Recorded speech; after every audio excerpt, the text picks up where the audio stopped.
ಗೊತ್ತಿಲ್ಲ, ನಾನು ಅವ್ರ ಜೊತೆ ಮಾತಾಡ್ತೀನಿ. ಒಂದೊಂದೇ ಈ ತರ ದರ ಹೆಚ್ಚಿಗೆ ಮಾಡ್ತಾ ಇದ್ದಾರೆ ರಾಜ್ಯ ಸರ್ಕಾರ ಅಂತ ಆರೋಪ ಕೇಳ್ತಾ ಇದೆ ಸರ್.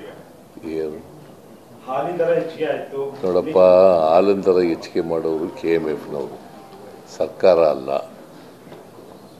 ಬೇರೆ ರಾಜ್ಯಗಳಲ್ಲಿ ಎಷ್ಟು ಪರಿಸ್ಥಿತಿ ಏನಿದೆ ಅಂತ ನೋಡ್ಕೊಂಡು ಮಾಡ್ತಾರೆ. ಬೇರೆ ರಾಜ್ಯಗಳಲ್ಲಿ ನಮಗಿಂತ ಕಡಿಮೆ ಇದ್ದರೆ ನಾನು ಏನಾಯ್ತದೆ, ನಮ್ಮಲ್ಲಿ ಹಾಲಿನ ದರ ನನಗೆ ಗೊತ್ತಿರೋ ಮಟ್ಟಿಗೆ ಬೇರೆ ರಾಜ್ಯಗಳಿಗೆ ಹೋಲಿಕೆ ಮಾಡಿದ್ರೆ ಕಡಿಮೆ ಇದೆ. ಗೊತ್ತಿಲ್ಲ, ಬಟ್ ಅದು ಮಾತಾಡ್ತೀನಿ ನಾನು ಅವ್ರ ಜೊತೆ, KMFನವ್ರ ಜೊತೆ.